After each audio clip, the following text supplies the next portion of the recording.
ज्यावेळेस ऊस तुटत होता त्यावेळेस भावना काय होती, तुम्हाला काय वाटत होतं? मित्रांनी ऊस तोडून दिलाय सगळं रान.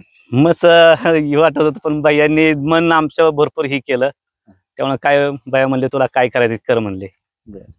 आता बरं का, मी पण बैलगाडा मालक आहे, नाही एवढा दडा करू शकत. विराज भाईयांनी जे केलंय ना, नाही करू शकत. त्यांनी मैत्रीसाठी केलंय आणि ह्या क्षेत्राशी कुठेही काडी मात्र संबंध नाही. भैरवनाथाच्या नावानं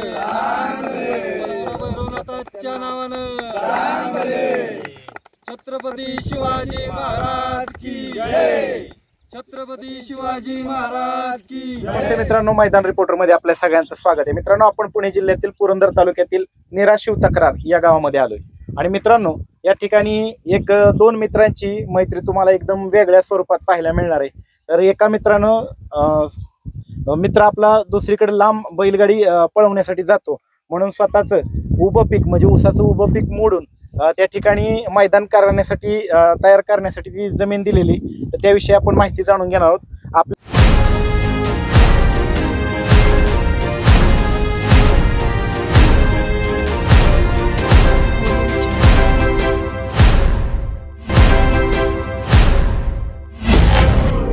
समेत प्रसिद्ध बैलगाडी मालक पैलवान रमेश चव्हाण आहेत. नमस्ते दादा. नमस्कार दादा, काय सांगाल? खूप चर्चा आहे ह्याची सोशल मीडियावरती, आम्ही पण फोटो पाहिले आणि खूप चर्चा झाली. तर काय सांगाल, म्हणजे हे नक्की प्रकार काय आहे?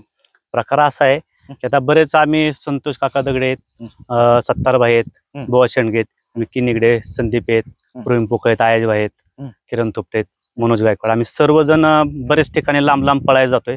आम्हाला या पुरंदर तालुक्यात कुठंच पळायला जागा नाही आणि मैदान हक्काची मैदान नाही. त्यासाठी आम्ही थोडस माझ्या घरातलेच मित्राचे माझे युवराज चव्हाण म्हणून निरा शिवतक्रार मधले, तर त्याला मी कन्व्हिन्स करून बोललो त्यांना की बाबा असं असं आम्हाला अडचणीत, मला थोडंसं तुझं वरचं क्षेत्र आहे तुपटेवाडीपाशी, ते मला बैलासाठी पळवायसाठी पाहिजे. तर त्यांनी सौखुशीने मला एक देऊनच टाकलं, म्हणजे तुला काय करायचं कर, आपले सगळं निर्यात पंचवर्षी बैलांना काय अडचण येणार नाही. म्हणजे बैलगाडी मालकांसाठी दिले? हो, बैलगाडी मालकांसाठी. आभार म्हणा किती. आणि तिचा आभार आहे आमचं, त्याच्यात सदैव पाठीशी ते आमच्या सगळं काय अडचण नाही. किती एकर ऊस होता इथे? इथं 2.5 ते 3 एकर ऊस होता. म्हणजे उभं पीक मोडून दिलं? हा, उभं पीक मोडून दिलं. बरं, किती दिवस झालं तयार करायचं काम चालू आहे? आता हे महिना झाला आम्ही पळापळी करतोय सर्वजण. सगळं टोटल सगळं लेवलिंग वगैरे सगळं? हो, सगळं. किती फाट्या झाल्यात? ह्या टोटल 10 फाट्या झाल्यात. आता किती एकर क्षेत्र आहे मित्राचं इथे? हे 30 एकर क्षेत्र आहे स्वतःच. हो. बरं.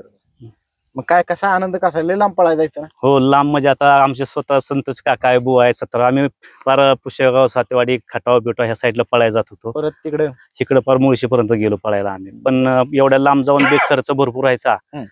त्यामुळे आम्ही मग इथं स्वतःच क्षेत्र भयांना बोलून करून टाकलं.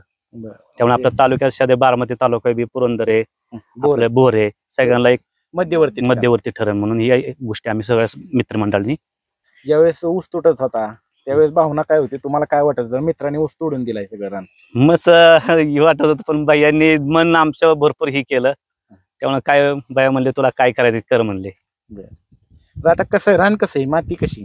काळवाट माती, शाडवाट काळवाट पेक्षा रान कसं आहे? रेवटा आहे सगळं? हा, रेवटा सगळा. उराटी का टेबल आहे? टेबल पीस आहे. किती फाट्या झाल्यात टोटल 10 फाट्या झाल्यात. आणि आतात मधलं अंतर किती? एक 12 फूट आतमध्ये अंतर आहे. आतात मध्ये 12 फूट, बाहेर 14 होते. किती फाट्या किती झाल्या टोटल? 10 झाल्यात. 10 झाल्यात. आणि पल्ला किती गावतोय? एक पळायला बैलांना 900 फूट पल्ला गावतोय. 900. हा, पुढे थांबायला 500 आणि मागं थांबायला 200. आणि मी आता बघितलं ड्रोन उडवून, काय आजूबाजूला जी बारीक सारीक खड्डे आहेत ती कसं काय करणार? काका बोल त्यांना. काय काका, कसं काय केलं जाईल नियोजन आजूबाजूच्या खड्ड्याचं? ते खड्डे आपण त्यात मुरुम वगैरे टाकून ते खड्डे बुजवणे सगळं प्लेन. आता तुम्ही पण बैलगाडी मालक आहे, पहिल्यांदा तुमचं नाव सांगा प्रेक्षकांना. संतोष दगडे पाटील, निरा. काय सांगाल आता, तुम्ही सगळे बैलगाडी मालक आहेत पुरंदर तालुक्यातले, बारामती तालुक्यातले आणि आसपासच्या, म्हणजे खंडाळा तालुका, बैलगाडी मालक हे आहेत तेवढे सगळे बैलगाडी मालक आहेत. तुमच्या मार्गदर्शनाखाली सगळं काम चाललंय. हो. काय सांगाल आता ते खड्ड्याच्या विषयी, काय सांगाल? बारक्या खड्डे थोडे 2च आहेत, अशी मोठी अडचण नाही, पण त्याच्यात 2-3 हायवा टाकून आपलं क्लिअर होतंय. थांबाय किती जागा आहे पुढे? मुबलक आहे जागा? थांबाय भरपूर जागा आहे पुढं. इथून साधारण 600 ते 700 फूट थांबाय, काय अडचण नाही. 600 फुटाच्या पुढे बैल झोपावं लागतात. आणि एवढा आता पुढे आपण नांगरून किंवा फनपाळी मारून ती कंटिन्यू आपण करणार. बैलांना बैलांच्या पर्यंत पोचता झालं नाही पाहिजे, म्हणजे जिथं बैलगाडी झोपणार आहे तिथपर्यंत पळून आलेला बैल गेलाच नाही मैदान- अशी व्यवस्था करा. कुठल्या मैदानासाठी योग्य आदत का ओपन? दोन्हीसाठी आहे. दोन्हीसाठी योग्य. दोन्हीसाठी दोन्हीसाठी योग्य. मौराने तर मौरा नाही पळायला अजिबात अडचण नाही. एका दुसरा बारीक सारीक मोठा खडा किरकोळ खडा आहे तर उद्या आणि पुढच्या बाईटला तुम्हाला काहीच इथं अडचणच दिसणार नाही. काय नुसता एक सांगाल? खड्डा आहे आणि ह्यात थोडा बारीक दगड आहे तेवढा बाजूला जातो. विराज भाऊ चव्हाणांच्या विषयी काय सांगाल? 3 एकर क्षेत्र ऊसाचं मोडून दिलंय. आता बरं का मी पण बैलगाडा मालक आहे, नाही एवढा दडा करू शकत. विराजभाई यांनी जे केलंय ना नाही करू शकत. खास त्यांनी मैत्रीसाठी केलंय आणि ह्या क्षेत्राशी कुठेही काडी मात्र संबंध नाही, बैल बिल काय नाही. अजिबात संबंध नाही. कधी बघायला पण नाही, इच्छुक पण नाही. काय- कधीच ते शर्यत आहे क्षेत्रातच नाहीत. बरं, तरी पण फक्त हे मैत्री खातीर चालू आहे. बाबा आणि- तुम्ही जे एवढे लांब पार मी तर आम्ही योगा पैलवान असेल मी असेल आमचा आउट ऑफच आहे. आम्ही लेंगर आटपाडी झरे इकडेच पळतो आम्ही. एवढ्या लांब पळ. एवढ्याच लांब वाहतूक पळतो. वाहतूक खर्च किती होतो? मला तिथं 7 ते 8 हजार रुपये नुसता वाहतूक येतो. हा आणि मुलं ही ती धरून 12-13 हजार रुपयापर्यंत एक मैदान जातं. इथं जवळ झालं तर चांगली गोष्ट आहे. आमच्या तालुक्यात बी मैदानच नव्हतं. म्हणजे आमच्या इथं नेरेचं मैदान ऐकलं कधी तुम्ही? नाही नाही रे. अजिबात नाही ऐकलं. आता झालं तर नेरेच्या मैदानाला गुळूंच्या गुळूंचे फाटी व्हायचं हा. तेवढंच. ते पण आता झालेलं 3-4 वर्ष सीझन झालं. वाईजच होते ते बी. हा नेरेचं म्हणून एकच मैदान झालं, 2 मैदान झाले नेरेचे म्हणून, पण दुसऱ्या एरियात. आता इथं इथं आता आपलं- मैदान होणार सगळी अखिल भारतीय बैलगाडी संघटना, महाराष्ट्र राज्य ना अखिल भारतीय बैलगाडी संघटना, हा. पुरंदर तालुका ह्यांच्या नियमाटीची सगळी मैदान. त्यांच्याच नियमाटीनुसार होणार. आणि आम्ही विलास पैलवान ह्यांना सगळ्यांना आम्ही ऐकाय बाबा राजे आहेत, विलास पैलवान आहेत, ह्या सगळ्यांना राहुल पैलवान आहेत, आबा आहेत, हे सगळे आम्ही इथं बोलवणारच आहे. बोलावणार. हा. बरं. निमंत्रण त्यांना आमचं स्पेशली राहणार आहे. मला त्यांनी अजून सांगितलं चव्हाण साहेबांच्या विषयी ती ऊस मोडला खरा आणि ते ऊस पण सगळा बैलगाडी मालकांना. हा, हा. हो का हिथच आहे. सगळी. म्हणजे कुणाला हा. म्हणजे महाग म्हणायचंच नाही. हो का बैलगाडी मालक आहे तिथं होय. विचारा. सगळ्यांनी इथंच बैल मालकांनी नेला, विकला नाही, बैलांना दिला. बैलांना दिला, खाऊ द्या चला. होय. हा बघा मी एवढं सोपं नाही. बैलगाडी मालक सुद्धा हे करू शकत नाही. हे ह्या माणसाने केलं. आपल्या समोर मित्रांनो निरा परिसरातील प्रसिद्ध बैलगाडी मालक आहे सत्तारभाई आहेत. बाई नमस्ते. नमस्ते. काय आता मैदान बघितलं कसं काय?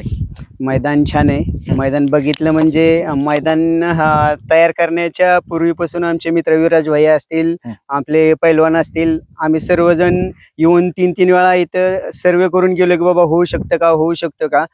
विराज भैयांचं रान 3 टेबलमध्ये असताना त्यांनी कंटिन्यू 15 दिवस नुसतं मशीन चालवलं 1 टेबल करण्यासाठी. आणि नंतरनी आज हे रान आम्ही प्रत्येक एरियात पळायला जातो. आमच्या एरियातल्या सगळ्यात टॉपच्या मैदानापैकी आमचं मैदान टॉपचं असणार आहे भविष्यात, एवढी गॅरंटी आमची. आज मातीचं रान बऱ्यापैकी आमच्या एरियात पळायला कुठंच नाही. निरा पंचकृषीत मातीचं रान नव्हतं. आज आम्ही स्वतःचं निराचं मैदान विराज भैयांच्या आशीर्वादाने म्हणायला काही हरकत नाही की इथं पंचकृषीसाठी उपलब्ध करून दिले. आता बाकी अजून इथं ह्या मैदानाला यायचं म्हटलं तर हे ठिकाण कुठलं? हे टेकड्याला काय म्हणते ते? ह्या टेकडीला थोपटेवाडीत मोडतं. याला येण्यासाठी आपलं पुणे निरा रोडला थोपटेवाडीचं क्रशर आहे, खडी मशीन. म्हणजे रेल्वे गेट क्रॉसिंग केलं की थोपटेवाडी लागती.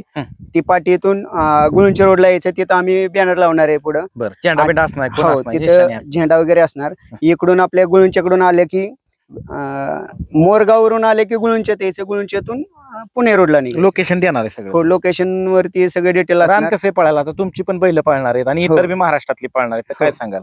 हे रान भविष्यात भावी हिंद केसरी पळण्यासारखं रान आहे. भावी हिंद केसरी तयार होतील ह्या रानात. हा 100%. चालते. आणि दोन ड्रायव्हर आहेत, एक गुळूंच्यातले एक निरेतले. लकडे आहेत आणि इकडे मयूर ड्रायव्हर पण आहे. मयूर ड्रायव्हर कसं काय रान आहे? रान एकदम चांगले. पल्ला बी आहे आणि पुढे थांबायसाठी पण जागा भरपूर आहे.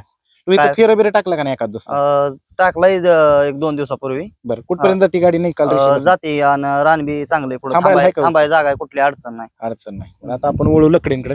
लकडे साहेब नमस्ते. काय सांगाल कसं काय रान कसं आहे? तुम्ही पण आता सुट्टी मेकर आहे, ड्रायव्हर पण आहे, दोन्ही काम करता तुम्ही आणि बैलगाडी मालक पण आहे. रान असं बनवलंय हा. की जेणेकरून ड्रायव्हरला हा. आणि बैलाला आपल्या विजा होणार नाही हा. ह्याची पूर्ण शाश्वती घेऊन रान बनवलेलं आहे. बरं, तुम्ही ह्या मुलाखत जी पाहिल बैलगाडी मालक त्यांना काय आव्हान करता? आणि आता आपली तर बाईट पडणारच आहे. तुम्हाला जरी काय वाटलं तरी कमेंटद्वारे आम्हाला कळवा, त्यात आम्ही नक्की सुधारणा करू. म्हणजे अगोदरच बघा मित्रांनो, असं नाही की बॅनर जाहीर केला आणि इथं मैदान होणार आहे. अगोदर त्यांनी बॅनर एक पडलाय त्यांचा कुठला तरी, पण त्याच्या अगोदर ह्या मैदानाची बाईट दिली, ह्याच्यात काय सुधारणा पाहिजेत का, ह्यात काय अडचणीत का, ही व्हिडिओ बघून तुम्ही सांगा, किंवा तुम्ही जर बघून गेला असला तर कमेंटच्या माध्यमातून पण सांगा, जेणेकरून ते सुधारणा करतील. कमेंट वाचणारे तिथले सगळे बैलगाडी मालक, आयोजक. पूर्ण अखिल भारतीय बैलगाडी संघटनेच्या नियमानुसारच मैदान होणार आहे. मग आपले पुरंदर तालुक्याचे अध्यक्ष बाबाराजे जगताप, त्याचबरोबर पैलवान राहुल जगताप, परत पुरंदर तालुक्यातले वरिष्ठ पदाधिकारी कधी येणार आहेत मैदानाची पाहणी करायला? 15 तारखेला 14 किंवा 15 येतील. 14 किंवा 15 पाहणी होणार आहे मैदानाची. तोपर्यंत सगळ्या ज्या तांत्रिक त्रुटी वाटतात आपल्या ड्रोनच्या द्वारे बघितल्या, त्या सगळ्या 100% क्लिअर केल्या जातील. जमीन मालकांच्या विषयी काय सांगाल चव्हाण साहेबांच्या विषयी? जमीन मालकांच्या विषयी आता जेवढं म्हणजे त्यांचे आमचे एवढे उपकार झाले ते आमच्या ज्याने फिटू शकत नाही बैलगाडी मालकांच्या, म्हणजे आमचे जे आहेत ना सर्व इथं बैलगाडी मालक त्यांच्या वतीने. चालतं, धन्यवाद. मित्रांनो, या जागेचे मालक प्रसिद्ध उद्योजक विराज भैया चव्हाण आहेत. भैया नमस्ते. नमस्ते. काय सांगाल, मैत्री खाट तर तुम्ही 3 एकर ऊसचं क्षेत्र मोडून तर दिलंय, प्लस 30 एकर क्षेत्र जे तुमचं आहे ते पण सगळं बैलगाडी शर्यतीसाठी वापरण्यासाठी दिले, काय सांगाल? हे सगळे माझे मित्र आहेत. रोज ह्यांच्यात उठतो बसतो मी. ह्यांच्या काही अडचणी होत्या, हे माझ्या मित्राच्या माध्यमातून मला कळल्या. ह्यांना बैलगाड्या करता लांब लांब जायला लागायचं. इथं जवळच एखादं मैदान उपलब्ध व्हावं हे त्यांनी मला सांगितलं. त्या माध्यमातून मी ते मैदान उपलब्ध करून द्यायचं काम केलंय. फ्रेंडशिप डेला तुम्ही चांगली मोठी गिफ्ट दिलंय का, म्हणजे मैत्री दिवसाला सगळ्या मित्रांना? तसं म्हणलं तरी चालेल, काय अडचण नाही. तसं म्हणलं तरी काय चालणार नाही. उद्देश काय तुम्ही का दिलंय? हे जे इथले जे सगळे मुलं आहेत हे कामानिमित्त घरचं काम बघून बाहेर ठिकाणी जायचं, हे जे अंतर आहे मगाशी सांगितलं की 12-13 हजार रुपये खर्च आहे, प्लस अख्खा दिवस घालवायचा. इथं जवळ आसपास असं मैदान नाही, आणि जिथं आहे तिथं नाव थोडं व्यवस्थित नाही किंवा मैदान त्या लेवलचं नाही. त्यातनं ह्यांनी जे सांगितलं ह्या लोकांचा वेळ वाचावा आणि त्यातनं इथं एखाद्या संकल्पनेची उद्दिष्ट पूर्ती व्हावी ह्यांची, या हिशोबाने हे आपण केलेलं आहे. घराजवळच मैदान उपलब्ध करून खूप खूप धन्यवाद. तमाम महाराष्ट्रातल्या बैलगाडी चालक मालकांच्या वतीने आम्ही आभार मानतो. धन्यवाद दादा. थँक्यू.